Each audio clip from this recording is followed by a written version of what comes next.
Hi friends, welcome to our channel my lifestyle and cooking. First time பார்க்குறீங்கன்னா subscribe பண்ணிவிட்டு பாருங்கள் friends. நம்ம இன்றைக்கி அதிகமாக எண்ணெய்லாம் இல்லாமல் ரொம்ப ஹெல்த்தியாக மாவு ரவெல்லாம் சேர்க்காமல் நல்ல வெளிப்புறம் பார்த்திங்கன்னா நல்ல கிறிஸ்பியாக ரொம்பவே சூப்பரான ஒரு டேஸ்ட்டில் ஒரு ஸ்நாக்ஸ் ரெசிபி தான் பார்க்க போகிறோம். இது ஸ்நாக்ஸ் இல்லைனா பிரேக்ஃபாஸ்ட்டை சாப்பிட்றது கூட ரொம்பவே சூப்பராக இருக்கும்.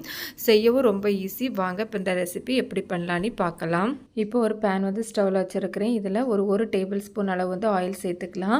ஆயில் நல்லா ஹீட் ஆனதுக்கப்புறமா இதில் 2 பச்சை மிளகாய் வந்து சேர்த்துருக்கிறேன். இது ரொம்ப காரம் இருக்காது, அதனால் நான் 2 பச்சை மிளகாய் சேர்த்துருக்கேன். நீங்கள் உங்கள் காரத்துக்கு தக்கன வந்து சேர்த்துக்கோங்க. இப்போ இதை வந்து நம்ம எண்ணெயிலே நல்லா வந்து வதக்கி எடுத்துக்கலாம். பச்சை மிளகாய் இந்த மாதிரி நல்லா வதங்கி வந்ததுக்கப்புறமா இதில் நம்ம வந்து வெங்காயம் சேர்த்துக்கலாம். நான் இங்கே வந்து பெரிய சைஸில் ஒரு வெங்காயம் எடுத்து இந்த மாதிரி சின்னதாக கட் பண்ணி ஆட் பண்ணியிருக்கிறேன். இப்போது நம்ம வெங்காயத்தையும் வந்து நல்லா வதக்கி எடுத்துக்கலாம். நல்லா ஒரு சாஃப்ட் ஆகிற மாதிரி வதக்கி எடுத்துக்கலாம்.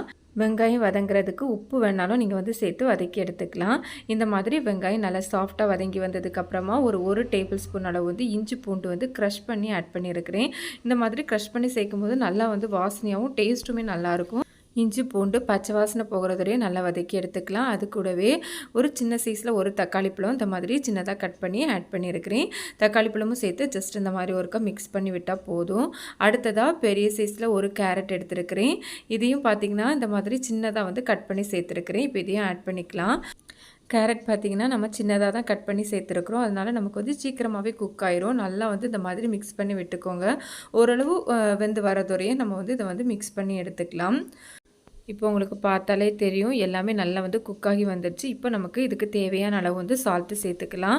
இது கூடவே ஒரு 1.5 டீஸ்பூன் அளவுக்கு வந்து பெப்பர் பவுடர் வந்து சேர்த்துருக்கிறேன். நான் வந்து வேறு காரத்துக்கு வேறு பவுடர் எதுவுமே நான் சேர்க்கலை. நான் வந்து சின்ன பசங்களுக்கு கொடுக்குறதுனால வேறு எக்ஸ்ட்ரா காரம் சேர்க்கலை. நீங்கள் வந்து தேவைப்பட்டதுன்னா வத்தல் பொடி கூட கொஞ்சமாக சேர்த்துக்கோங்க, சில்லி பவுடர். இப்போ இதெல்லாம் சேர்த்து நல்லா ஒருக்கா மிக்ஸ் பண்ணதுக்கப்புறமா கொஞ்சமாக மல்லி இலை அதையும் சேர்த்து இந்த மாதிரி நல்லா மிக்ஸ் பண்ணி எடுத்துக்கோங்க. இப்போ நம்ம இதை வந்து ஸ்டவ் ஆஃப் பண்ணி ஆற வச்சிடலாம். அடுத்ததாக ஒரு பவுல் எடுத்துருக்கிறேன். இதில் 3 முட்டை வந்து சேர்த்துருக்கிறேன். இது கூடவே ஒரு 1/4 கப் அளவுக்கு நல்லா திக்கான தேங்காய் பால் வந்து சேர்த்துக்கலாம். தேங்காய் பால் பார்த்திங்கன்னா இந்த மாதிரி நல்லா திக்காக தான் சேர்க்கணும். அடுத்ததாக இது கூடவே ஒரு 1/4 கப் அளவுக்கு தேங்காய் துருவல் வந்து சேர்த்துக்கலாம். இது ஆப்ஷனல் தான், சேர்க்கும்போது நல்லாயிருக்கும். சில பேருக்கு தேங்காய் சேர்த்து செய்கிறது பிடிக்காது, அப்படின்னா நீங்கள் இதை வந்து ஸ்கிப் பண்ணிக்கலாம். இந்த மாதிரி நல்லா ஒருக்கா மிக்ஸ் பண்ணி விட்டுக்கோங்க. அந்த முட்டை வந்து ஒன்றோட ஒன்று சேர மாதிரி நல்லா வந்து மிக்ஸ் பண்ணி எடுத்துக்கோங்க. அடுத்ததாக இது கூடவே நம்ம ஏற்கனவே கேரட்டெல்லாம் நல்லா வதக்கி வச்சுருந்தோம்ல, அந்த மிக்ஸ் இதில் ஆட் பண்ணிக்கலாம். ஆட் பண்ணி நல்லா வந்து மிக்ஸ் பண்ணி எடுத்துக்கலாம். இது கூடவே ஸ்வீட் கார்ன் இருந்தால் கூட நீங்கள் இந்த டைமில் சேர்த்துக்கலாம். இல்லைனா வதங்குற டைமில் கூட நீங்கள் வந்து கேப்சிகம் இருந்தால் கூட சேர்த்துக்கலாம். இந்த மாதிரி உங்களுக்கு தேவைப்படுற வெஜிடபிள்ஸ் வந்து இதில் ஆட் பண்ணிக்கலாம். இந்த மாதிரி நல்லா மிக்ஸ் பண்ணி எடுத்ததுக்கப்புறமா நம்ம முட்டைக்கு இதில் வந்து சால்ட்டு சேர்க்கல, நம்ம முட்டைக்கு மட்டும் தேவையான அளவு சால்ட்டு சேர்த்துக்கலாம். சேர்த்து நல்லா இந்த மாதிரி ஒருக்கா மிக்ஸ் பண்ணி எடுத்துக்கலாம். இப்போ இதை நம்ம வந்து ஒரு பவுலில் வந்து ஆட் பண்ணி எடுத்துக்கலாம். நான் இங்கே ஒரு 3 பவுல் எடுத்துருக்கிறேன். இதில் வந்து ஆயில் அப்ளை பண்ணி வச்சுருக்கிறேன். இதில் நம்ம வந்து ஆட் பண்ணிக்கலாம். ஆட் பண்ணும்போது அந்த மிக்ஸை வந்து நல்லா ஒருக்கா மிக்ஸ் பண்ணிவிட்டு ஆட் பண்ணிக்கோங்க, தெளிஞ்சாலும் ஆட் பண்ணக்கூடாது. இப்போ பார்த்திங்கன்னா நான் 3 பவுல்லையும் ஆட் பண்ணி வச்சுருக்கிறேன். இப்போ நம்ம இதை ஆவியில் வேக வச்சு எடுத்துக்கலாம். நான் வந்து ஒரு இட்லி பாத்திரத்தில் தண்ணி வச்சுருக்கிறேன். அதுக்கு மேலே இட்லி ஸ்டாண்டு வச்சுருக்கிறேன்.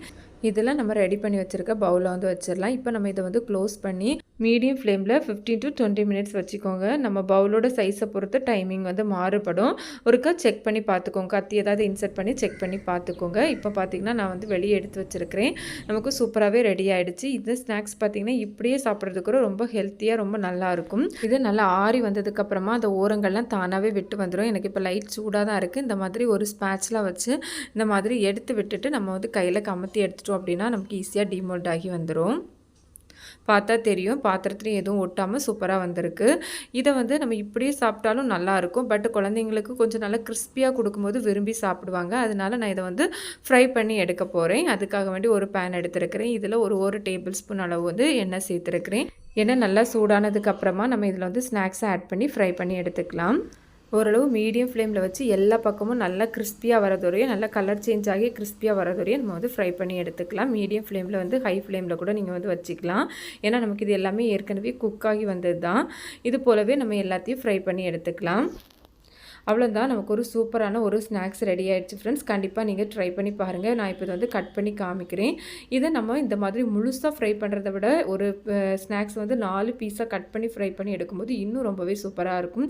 இல்லைனா சின்ன சின்ன பவுலில் வந்து ஆட் பண்ணி கூட நம்ம வந்து வேக வச்சு ஃப்ரை பண்ணி எடுக்கலாம். அப்போ கொஞ்சம் கூட நல்ல டேஸ்ட் நல்லாயிருக்கும் ஃப்ரெண்ட்ஸ். உங்களுக்கு பார்த்தாலே தெரியும், இந்த முட்டைலாம் சாப்பிடாத குழந்தைங்க கூட விரும்பி சாப்பிடுவாங்க. இதில் நிறைய நம்ம வந்து வெஜிடபிள்ஸ்லாம் ஆட் பண்ணுறதுனால நல்லா ஹெல்த்தியாகவும் இருக்கும். கண்டிப்பாக ட்ரை பண்ணி பார்த்துட்டு எப்படி வந்ததுன்னு கமெண்ட்ஸ் பண்ணுங்கள். பிடிச்சிருந்தால் லைக் பண்ணி ஷேர் பண்ணி சப்ஸ்கிரைப் பண்ணுங்கள் ஃப்ரெண்ட்ஸ். தேங்க்ஸ் ஃபார் வாட்சிங். பாய்.